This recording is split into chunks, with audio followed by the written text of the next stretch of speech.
there's this idea in Jungian psychology called the circumambulation. And Jung had this idea that you had a potential future self, which would be in potential everything that you could be. And that it manifests itself moment to moment in your present life by making you interested in things. And the things that you're interested in are the things that would guide you along the path that would lead you to maximal development. Now, it sounds like a metaphysical idea or a mystical idea even, but it's not. It's not. It's a really profoundly biological idea. The idea is something like, well, you're set up so that you're automatically interested in those things that would fully expand you as a well-adapted creature. Well, like, there's nothing radical about that idea. What else could possibly be the case? Unless there's something fundamentally flawed about you, that is what the situation would be. It's kind of interesting to think about how that would be manifest moment to moment, but the idea is something like, well, your interest is captured by those things that lead you down the path of development. Well, that better be the case. Okay, so that's fine. And so there's some utility in pursuing those things that you're interested in. That's the call to adventure, let's say. So, and the call to adventure takes you all sorts of places. Now, the problem with the call to adventure is, like, what the hell do you know? You might be interested in things that are kind of warped and bent. And often it's the case that when new parts of people manifest themselves and grip their interests, say, they do it very badly and shoddily. And so you stumble around like an idiot when you try to do something new. That's why the fool is the precursor to the savior from the symbolic perspectives, because you have to be a fool before you can be a master. And if you're not willing to be a fool, then you can't be a master. So you're going to, it's an error-ridden process. And that's also laid out in the Old Testament stories, because the first thing that happens to all these patriarchal figures when God kicks them out of their father's house when they're like 84 is that they run into all sorts of trouble, and some of it's social and some of it's natural and some of it's a consequence of their own moral inadequacy. So they're fools. But the thing that's so interesting is that despite the fact that they're fools, they're still supposed to go on the adventure, and that they're capable of learning enough as a consequence of moving forward on the adventure so that they straighten themselves out across time. And so it's something like this. So this circumambulation that Jung talked about was this continual, we'll return to this continual circling in some sense of who you could be. You might notice, for example, that there are themes in your life. You know, when you go back across your experiences, you see you kind of have your typical experience that sort of repeats itself. And there might be variation on it, like a musical theme, but it's like you're circling yourself and getting closer to yourself as you move across time. That's the circumambulation. Now, you remember that for a sec, because we'll go back to it. Okay, so imagine that something glimmers before you. It's an interest that's dawning, and you decide, well, first of all, you're paralyzed. You think, well, how do I know if I should pursue that? It's probably a stupid idea. And the proper response to that is, you're right, it probably is a stupid idea, because almost all ideas are stupid. And so the probability that as you move forward on your adventure that you're going to get it right the first time is zero. It's just not going to happen. And so then you might think, well, maybe I'll just wait around until I get the right idea, and which people do, right? So they're like 40-year-old, 13-year-olds, which is not a good idea. And so they wait around until it's waiting for Godot, until they finally got it right. But the problem is you're too stupid to know when you've got it right. So waiting around isn't going to help. Because even if the perfect opportunity manifested itself to you in your incomplete form, the probability that you would recognize it as the perfect opportunity is zero. You might even think it's the worst possible idea that you've ever heard of anywhere. Highly likely. Highly likely. So you have, Nietzsche called that a will to stupidity, which I really liked. So, because he thought of stupidity as being, you have to take it into account fundamentally and work with it. And so you can take these tentative steps on your pathway to destiny, and you can assume that you're going to do it badly. And that's really useful, because you don't have to beat yourself up. It's pretty easy to do it badly. But the thing is, it's way better to do it badly than not to do it at all. And that's the continual message that echoes through these historical stories in Genesis. It's like, these are flawed people. They should have got the hell out of their house way before they did.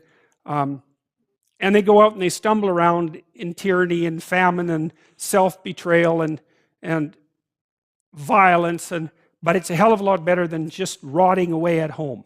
And that's great, so that's good. And so why is that? Well, okay, so you start your path and you think that you're heading, towards your star.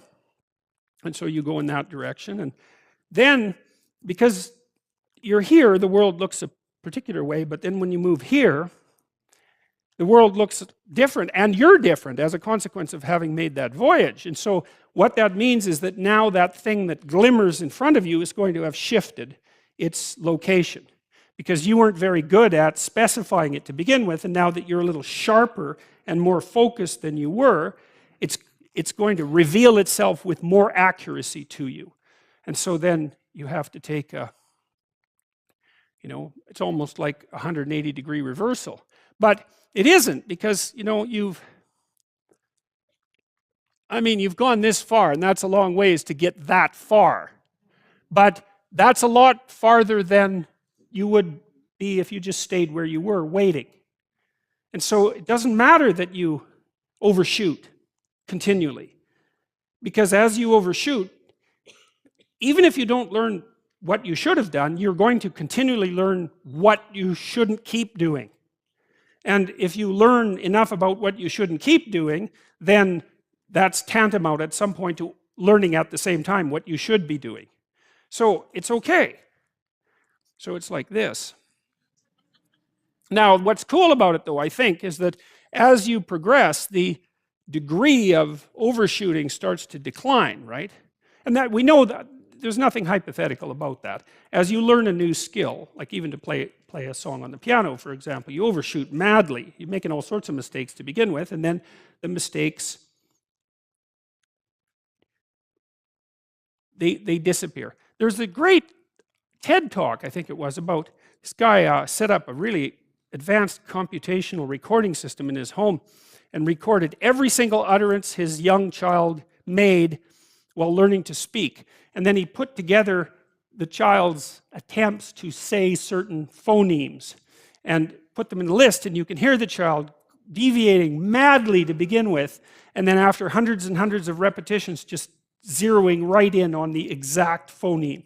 So, you might not know this, but when kids babble, because they start babbling when they're quite young, they babble every human phoneme, including all sorts of phonemes that adults can't say. And then they die into their language, so that after they learn, say, English, then there's all sorts of phonemes they can no longer hear or pronounce. But to begin with, it's all there, which is really quite interesting. But so as they learn a particular language, they zero in on the proper way to pronounce that, and their errors minimize. And every time you learn something, that's how it is. And that's really useful to know, too, because it means that it's okay to wander around stupidly before you fix your destination. Now, you see that echoed in Exodus, right? Because what happens is that the Egyptians, or the Hebrews, escape a tyranny, which is kind of whatever you do personally and psychologically when you escape from your previous set of stupidly held and ignorant and stubborn axioms.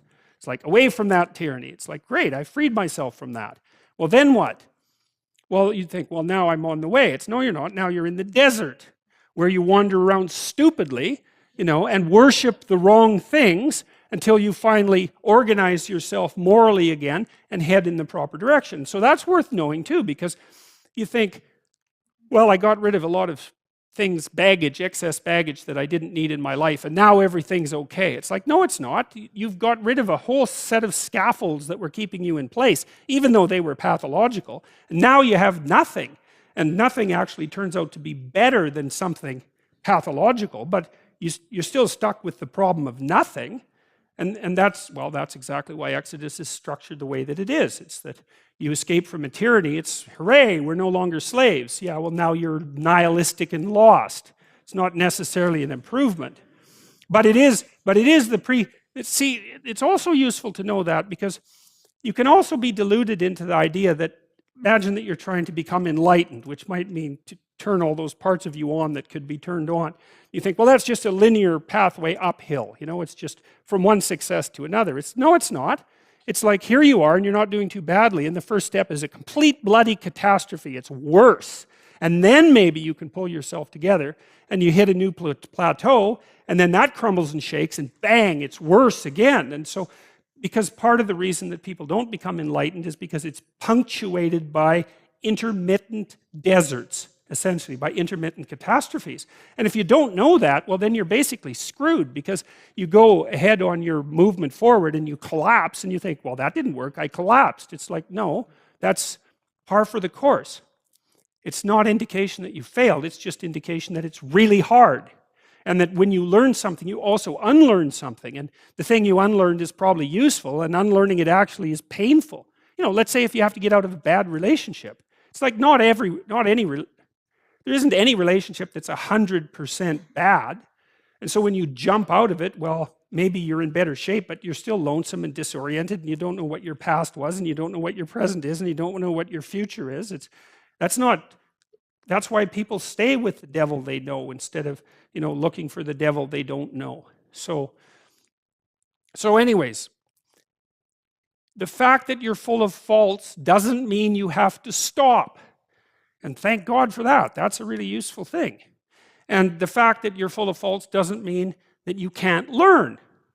And so you can posit an ideal, and you're going to be wrong about it, but it doesn't matter, because what you're right about is positing the ideal and moving towards it. If the actual ideal isn't conceptualized perfectly, well, first, surprise, surprise, because like, what are you going to do that's perfect? So it doesn't matter that it's imperfect. It just matters that you do it and that you move forward. So that's really positive news as far as I'm concerned, because you can actually do that, right? You can do it badly. Anyone can do that. So that's useful. Okay, so like if you were an efficient person, you would have just done that. But you're not. But who cares? You know, you still end up in the same place. And maybe the trip is even more interesting. Who knows? Probably too interesting.